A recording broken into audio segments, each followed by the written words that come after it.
Times news channel देख रहे आप सभी दर्शकों का बहुत बहुत स्वागत है। मैं हूं रमनदीप कौर। इस वक्त की बड़ी खबर आ रही है प्रयागराज से। क्या है पूरा मामला, देखने के लिए बने रहिए हमारे साथ। संगम नगरी प्रयागराज चुनाव अपना दल एस से प्रत्याशी डॉक्टर जमुना प्रसाद सरोज ने आज नामांकन दाखिल किया।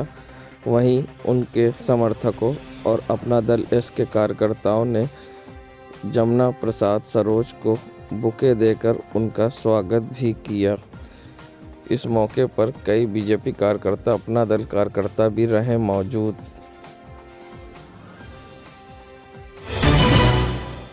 काफ़ी दिनों की चर्चा के बाद अब वो समय दूर हो गया और हर्षवर्धन वाजपेयी को शहर उत्तरी से फिर एक बार विधायक प्रत्याशी बनाया और उन्होंने नामांकन किया। और क्या कुछ कहा, आइए सुनाते हैं। देखिए, मुझे उत्तरी की जनता पे बहुत विश्वास है और मेरा एक आंकड़ा रहा है, एक बड़ा सुखद एक्सपीरियंस रहा है उत्तरी की जनता के साथ कि जो मैंने सोचा है हमेशा उससे ज़्यादा वोट मुझे मिला है। जब मैंने सोचा था कि राजनीति में अच्छी स्टार्ट मिलेगी कि नहीं, तो हम लोगों ने कैबिनेट मंत्री को 2007 के चुनाव में, मैं 25 साल की मात्र उम्र का था, उनको हराने का काम किया था। और वो सब आप इतिहास जानते ही हैं। पिछली बार सारे जो राजनीतिक पंडित थे, जो विशेषज्ञ थे, उन्होंने सब ने कैलकुलेशन किया था कि अराउंड 20,000 से हम लोग जीतेंगे और हम लोग 36,000 वोट से चुनाव जीते। तो मुझे पूरा विश्वास है कि मेरे मन में टारगेट ज़रूर है कि कितने से हम लोग जीतेंगे, पर उससे ज़्यादा से हम लोग जीतेंगे, ये तजुर्बा बताता है। किस पर विश्वास है आपको कि इस बार जनता आपको वोट क्यों देगी? जी, जनता वोट क्यों देगी इस बार? देखिए, एक तो शायद ये सब आप मानेंगे कि देखिए, रामराज तो कहीं नहीं होता, परफेक्ट दुनिया कहीं नहीं है, लेकिन योगी जी की सरकार में अच्छे काम हुए हैं। जैसे कि जो एक्सप्रेसवे जो बने हैं प्रदेश को जोड़ने के लिए, वो कहाँ 200 किलोमीटर का बहन जी ने बनवाया था, 200 किलोमीटर का अखिलेश जी ने बनवाया था, आगरा टू लखनऊ। और योगी जी की सरकार में ये हज़ारों किलोमीटर का बन गया। हर्ष जी, एक सवाल और है। 2017 में बीजेपी पूर्ण बहुमत से आई। शहर उत्तरी खुद प्रबुद्ध क्षेत्र है, तो यहाँ जो प्रबुद्ध वर्ग की ही समस्याएं हैं। दूसरी तरफ बहुत गरीब लोग भी हैं जो मलिन बस्तियों में रहते हैं, उनके आवास की कोई व्यवस्था नहीं की गई, उसको व्यवस्था करना है। गवर्नमेंट स्टेट ज़मीन पर यहाँ पर लाखों मकान बने हैं मध्यम और कमज़ोर वर्ग के, जिसमें अध्यापक, टीचर्स और कर्मचारी वर्ग में क्लास 3, क्लास 4, एडवोकेट्स, नए रिटायर जितने हैं उन लोगों ने बना रखे हैं। तो उनके आवास की रेगुलराइज करने की नहीं, बल्कि अब उनको नजूल की तरह, जिस तरह इन लोगों ने मतलब उसको हटाया ना जाए, लेकिन बीजेपी के लोगों की तरह 98 में सरल नीति पे बना दिया है कानून, उसी तरह की। ये मामला अभी भी आश्वासन समिति में लंबित है, जब था तो मैंने उठाया। साथ ही साथ यहाँ से जो सरकारी कार्यालय हैं, मुख्यालय हैं, उनको स्थानांतरित किया जा रहा है लगातार। कुछ को कर भी दिया, काफ़ी कर दिया गया है। तो जो बचे हैं उसको बचाना है, और अगर सरकार बच गई तो जो चलेंगे हमको लाना भी है। ये भी हमारी प्राथमिकता होगी। और नौजवान लोग हैं, उनको सम्मानपूर्वक जीने के लिए रोजगार भी चाहिए ही चाहिए। और ये विश्वविद्यालय तो शिक्षा का एक तरह से कहीं केंद्र रहा है, तो यहाँ से जो शिक्षित बेरोजगार निकल रहे हैं उनके भी रोजगार की, और जो गरीब मजदूर अशिक्षित बेरोजगार हैं उनके भी रोजगार की व्यवस्था के लिए सरकार बनी, पूरा कराया जाएगा। कांग्रेस ने कहा है कि 20 लाख रोजगार हम लोग नौकरियाँ हैं। और इसी तरह जो संविदा कर्मी हैं, एक यहाँ सिस्टम चल गया है कि जो मेहनत करने वाला क्लास 4 का एम्प्लाई है, चाहे जिस विभाग में, उसको कॉन्ट्रैक्टर के हवाले कर दिया जाता है, वो फैमिली की तरह उसको मोचता है और उसको पैसा भी नहीं मिलता है। ये आउटसोर्सिंग सब खत्म करके अस्थाई काम पर अस्थाई नियुक्ति होनी चाहिए, सफाई कर्मचारियों सहित सभी विभागों। और पुरानी पेंशन जो लागू थी, जिसको कि भारतीय जनता पार्टी की सरकार ने समाप्त कर दिया था, वो लागू किया जाए। क्या प्राथमिकताएं होंगी आपकी क्षेत्र में? मेरे क्षेत्र में सबसे पहले तो जो क्षेत्र का विकास नहीं हुआ, उस पर पूरी प्राथमिकता के आधार पर उसको मैं देखूंगा कि हमारे क्षेत्र में शहर पश्चिमी में जहाँ भी शुरुआत करूँगा जहाँ से पश्चिमी शुरू होता है और जहाँ तक अंत होता है वहाँ तक मैं पूरे गांव और शहर की गलियों को एक एक गली और एक गांव छोड़ नहीं रखूँगा। विकास कैसे होता है मैं भली बात जानता हूँ। आपको टिकट बहुत देर में घोषित किया गया, क्या वजह रही? पार्टी कांग्रेस पार्टी का टिकट कोई ऐसा पार्टी तो है नहीं कि वो तो बहुत नाप तोल के देती है टिकट कि जिस प्रत्याशी को मैं टिकट देने जा रहा हूँ क्या वो जनता के बीच में खरा उतरेगा कि नहीं। एक आखिरी सवाल और है, आपके सामने जो मंत्री रहे हैं सिद्धार्थनाथ सिंह भाजपा के प्रत्याशी हैं, किस रूप में देख रहे हैं आप चुनाव का? अब वो तो अब आए हैं ना, पिछले 5 साल तो कहीं नहीं दिखे। अब उसके बाद उनको लगा कि हमको चुनाव लड़ना है तो फिर वो आए हैं। हम लोग तो ज़मीनी आदमी, हम लोग जानते हैं कि क्षेत्र में विकास और क्षेत्र की क्या ज़रूरत है प्राथमिकता, वो मैं देखूँगा। और जहाँ तक सवाल है किसान परेशान है, नौजवानों का रोज़गार नहीं है, बेरोज़गारी बढ़ती जा रही है, इलाहाबाद के सारे ऑफिस लखनऊ ट्रांसफ़र हो गए हैं, कोई बोलने वाला नहीं, कोई पूछने वाला नहीं। जिस आज़ादी के बाद से जवाहरलाल जी ने इलाहाबाद को दिया था कि वो यहाँ के सारे ऑफिस यहाँ थे और इलाहाबाद की एक पहचान थी जिसको आज वो ख़त्म होती जा रही है। तो मैं तो बहुत दुखी हूँ कि इस तरह के आज कोई बोलने वाला नहीं। जीत को लेकर अपने आप के लिए आश्वस्त है? मैं पूरी तरह से चुनाव जीतूँगा और जनता साथ में है, पूरी तरह से तैयार है कि तस्लीम भाई ऐसे शरीफ आदमी का कोई जनता उठेगी, पूरी तरह से हमारे साथ जनता है। भारत रत्न और सुर की मलिका लता मंगेशकर का रविवार को 92 साल की उम्र में निधन हो गया। वे कोरोना पॉजिटिव आने के बाद मुंबई के बीच कैंडी हॉस्पिटल में भर्ती हुई थी। यहां कोरोना और उनके निमोनिया का 29 दिन तक इलाज चला, जिसके बाद उनका निधन हो गया। आज कांग्रेसी कार्यकर्ताओं ने सुभाष चौराहे पर शोक सभा का आयोजन किया और श्रद्धांजलि अर्पित की। संगम नगरी प्रयागराज कड़ी सुरक्षा के बीच मंत्री नंदी अपनी पत्नी महापौर अभिलाषा नंदी गुप्ता के संग आज कलेक्ट्रेट परिसर में पहुंचे, जहां उन्होंने पर्चा दाखिल किया और मंत्री नंदी ने विपक्ष पर किस तरह से निशाना साधा है, आइए वो भी आपको सुनाते हैं। से नॉमिनेशन किया है, क्या उद्देश्य और किस तरीके से आपने यहाँ से इस क्षेत्र को लेकर के विकास की बातें हैं? आज हमने देखिए लोकतांत्रिक प्रक्रिया है, हर 5 साल में चुनाव होता है। आज हमने भारतीय जनता पार्टी के प्रत्याशी के तौर पर पुनः नामांकन किया है। प्रयागराज के शहर दक्षिणी विधानसभा सीट और प्रत्याशियों के लिए हो सकता है विधानसभा की सीट हो, लेकिन शहर दक्षिणी का एक एक घर मेरा परिवार है। परिवार की तरह मैं उनको मानता हूँ, वो मुझे मानते हैं। वन वे नहीं है कि हम ही जानते हैं या जानते भी हैं, पहचानते भी हैं। मैं उनके सुख दुख में शामिल होता हूँ, वो मेरे सुख दुख में शामिल होता है। मैं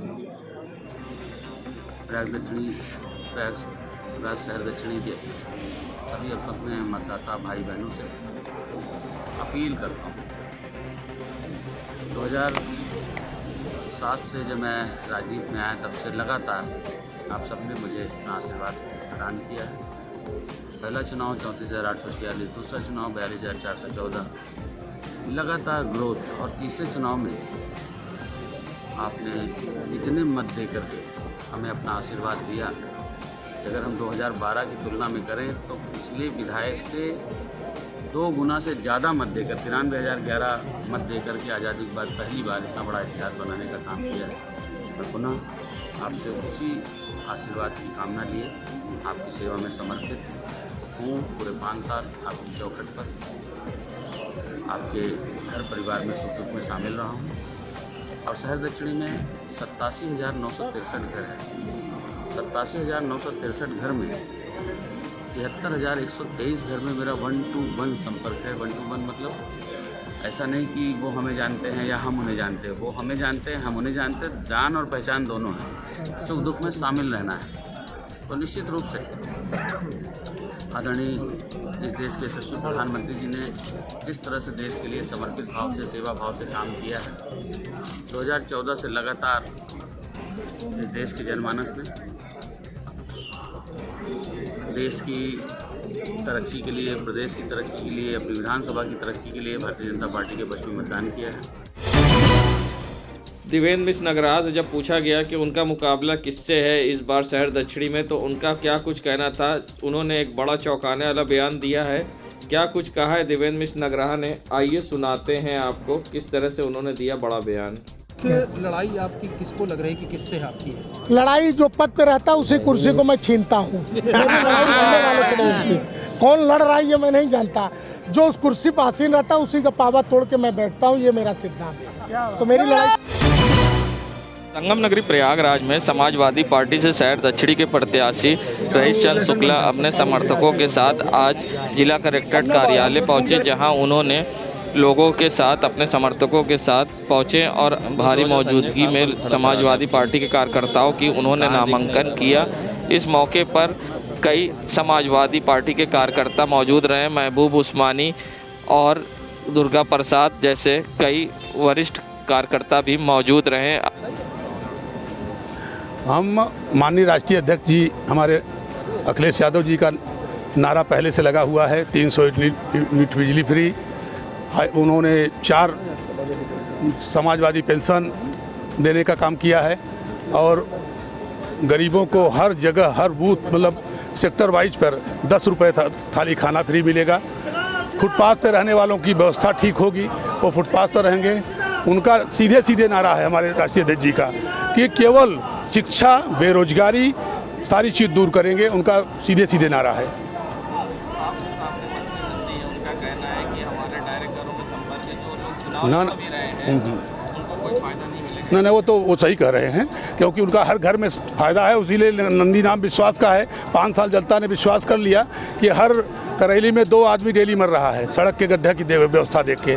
हम ये करने नहीं आए हैं और न पैसा कमाने आए हैं, हम अपना पैसा लगाने आए हैं। मैंने तो यहाँ तक कहा है कि 250 गाड़ी की पार्किंग में बनवा रहा हूँ काजल सिनेमा में, और उसके बाद भी अगर जनता की जरूरत पड़ती है तो और बनवा के देंगे। ये बताइए 5 अहम मुद्दे चुनाव में आपको क्या रहेंगे?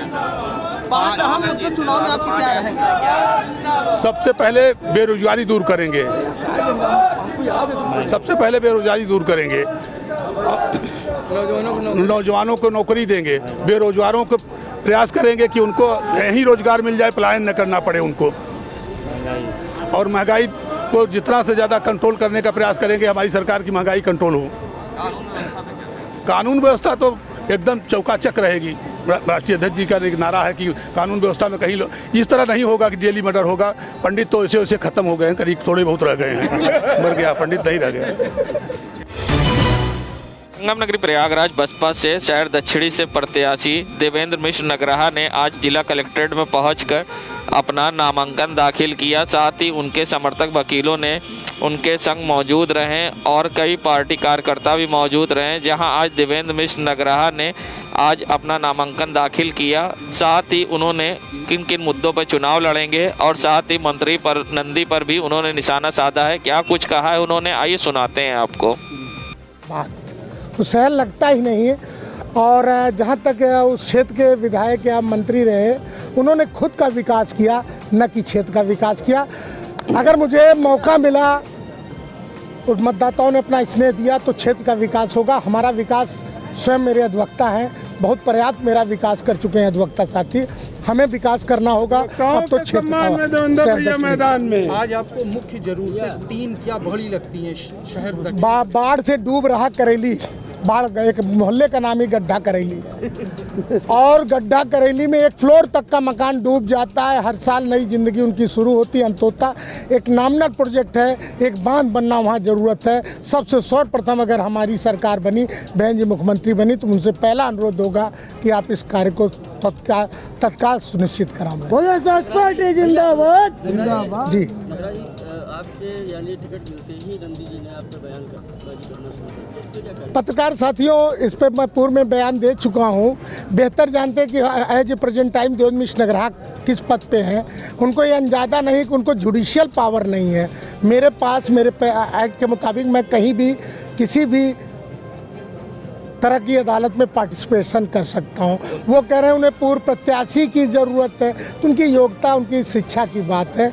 बाकी मैं उस पर इस तरह बयानबाजी आपका मोरल डाउन करने के लिए है कि आपको लग रहा है कि आप वो डरे सहम गए, वो बौखला गए, वो अपने उन लोगों को जगाना चाह रहे हैं, अरे साहब आप नहीं जानते, वो अपना ही कर रहे हैं। क्यों पड़े हो चक्कर में, क्यों पड़े हो चक्कर में? बाइट हो जाने दो, बाइट हो जाने दो। उन्होंने अधिवक्ताओं के साथ समागम किया है और उन्होंने कहा है कि अधिवक्ता समाज हमारे साथ है, ये दावा किया उन्होंने गेस्ट हाउस। बिल्कुल, अधिवक्ता समाज एक ऐसा समाज है, हर वर्ग हर मजलूमों के साथ है। वो भी बेचारे हैं, माननीय मंत्री जी हम थे, इस समय प्रत्याशी हैं, कल क्या रहेंगे?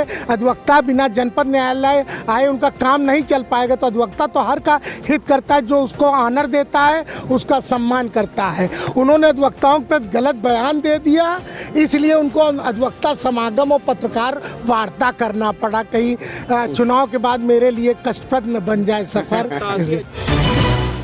संगम नगरी प्रयागराज में ऑल इंडिया मजलिस-ए-इत्तेहादुल मुस्लिमीन ने शहर दक्षिणी से मोहम्मद फरहान, उत्तरी से मोहम्मद अली, सुराव से सीताराम सरोज, प्रतापपुर से सैयद मोहम्मद मुंतज़िर को बनाया प्रत्याशी।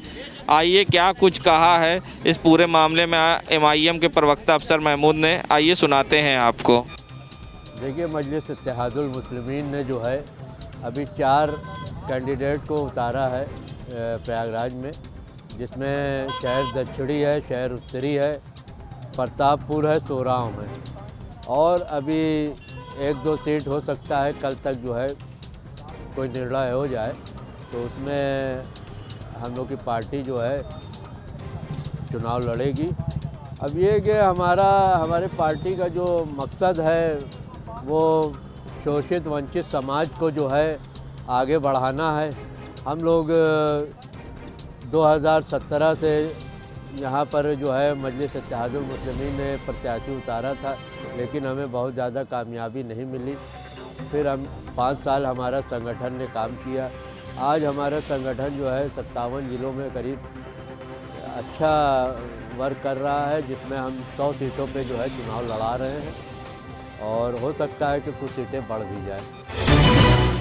जहां 3 तलाक पर मोदी सरकार ने कानून बनाया तो योगी सरकार ने लफ्ज़ जिहाद पे बनाया, वहीं इन कानून पर कितना बीजेपी को फ़ायदा मिलेगा, क्या कुछ कहना है धर्म गुरुओं के दोनों समुदाय के, आइए सुनाते हैं आपको। सही बात तो ये है कि बीजेपी ने अब तक जितने भी कानून बनाए हैं, आप अगर अंदाज़ा लगाएं, आप मीडिया वाले हैं और सारे मीडिया वाले अगर मिल के इस बात को दिखाएं कि इस गवर्नमेंट ने अब तक जितने भी कानून बनाए हैं, ज़मीन पर जाकर समाज के बीच में जाकर अगर उन कानून के बारे में पता किया जाए, तो मुझे नहीं लगता है कि इससे इनके किसी भी कानून से लोग खुश हों। और रही बात 3 तलाक की, ये लव जिहाद की, तो आप देखिए कि 3 तलाक कहते किसको है, और 3 तलाक शरीयत, वही जाहिर सी बात है किसी भी मज़हब से अगर रिलेटेड कोई मसला होगा तो उस मज़हब के जानने वाले ही ज़्यादा अच्छा उसके बारे में जानते होंगे, दूसरा कोई उसके बारे में नहीं समझ सकता। रही ये दुहाई देना कि मैं मुस्लिम बहनों के बारे में, मुस्लिम महिलाओं के बारे में बहुत चिंतित हूँ, इसलिए ऐसा उठा रहा हूँ कदम, तो ये सरासर कहना गलत है। आप जाके रेशियो देख लीजिए कितने तलाक हो रहे हैं और कितने गैर मुस्लिम मज़ाहिब जितने भी हैं, चाहे वो ईसाई हों, चाहे वो हिंदू मज़हब हों, जितने भी मज़हब, उनमें कितनी औरतें बैठी हुई हैं। तो इंसाफ क्या यही है कि 3 तलाक? ये तो सिर्फ ये है कि मुसलमानों का नाम लेकर और दूसरों को खुश करने के लिए सारी चीज़ें की जाती हैं। रही बात गवर्नमेंट को कितना, बीजेपी को इससे कितना फ़ायदा होने वाला है, ये अब वो ज़माना गया, वो दौर गया जब खलील मियाँ फाख्ता उड़ाया करते थे कि हम, वो वही मैं कहना चाह रहा हूँ कि अब वो ज़माना गया जब ये कह के और अपनी नैया पार कर गए थे। अब नौजवान मुद्दा है, बेरोज़गारी मुद्दा है, और महिलाओं के सुरक्षित की बात ये करते हैं। आए दिन रेप हो रहे हैं, आए दिन लड़कियां बेइज्जत हो रही हैं, आए दिन लड़कियों के साथ नाजेबा हरकत हो रही हैं। अब ये सब मुद्दे इनके पास हैं, वह नहीं खुश। अब सिर्फ मुसलमानों का नाम लेकर अगर ये किसी को डरा रहे हैं, धमका रहे हैं, तो इनकी अपनी मर्ज़ी है। बाकी नौजवानों के सामने और समाज के सामने बहुत बड़ा मुद्दा है बेरोज़गारी, नौजवानों के सामने बहुत बड़ा मुद्दा है शिक्षा, नौजवानों के सामने बहुत बड़ा मुद्दा है कि एक दूसरे के सामने हाथ फैला रहे हैं। ये साफ साफ ये क्यों नहीं कहते कि मुस्लिम समाज ही का मसला नहीं है? मुस्लिमों को डराने की बात जो बार बार की जा रही है, अब ये डर दिखाना छोड़ दें, अपने समाज को नहीं बल्कि पूरे हिंदुस्तान को ये बताएं कि हमने हकीकत में क्या किया है और हमें करना क्या चाहिए था। ये गलत है कि किसी का नाम लेकर, डरा कर, धमका कर, या ये कि नफ़रत पैदा करके वोट ले लेंगे, इससे कुछ हासिल होने वाला नहीं है। इससे इनको कोई भी फ़ायदा ना, 3 तलाक का मसला कुछ भी हल नहीं हुआ आज तक, जो जहाँ था वहीं पर खड़ा हुआ है। इनको अब इससे कोई फ़ायदा होने वाला नहीं है। मैं इमाम अटाला भूमिपुर बड़ी मस्जिद। मेरा नाम अहमद अली है।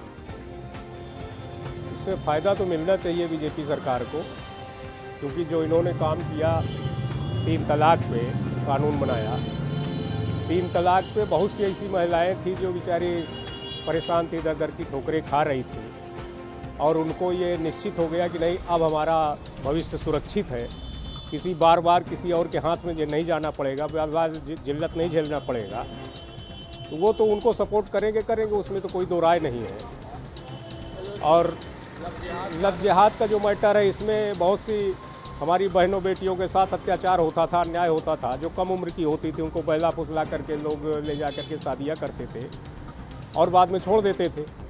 ऐसे कई केस आए हुए हैं, तो उस पर भी हमको लग रहा है कि बहनों की इज्जत और बहनों की और बेटियों की इज्जत हमारी जो है वो सुरक्षित हो गई है। जो 21 वर्ष कर दिया है शादी की उम्र, ये भी बहुत अच्छा किया गया है। क्या परिचय आपका? मेरा नाम उदय तिवारी है, पंडित उदय तिवारी। देश दुनिया की खबरों के लिए world media times news channel को सब्सक्राइब करें।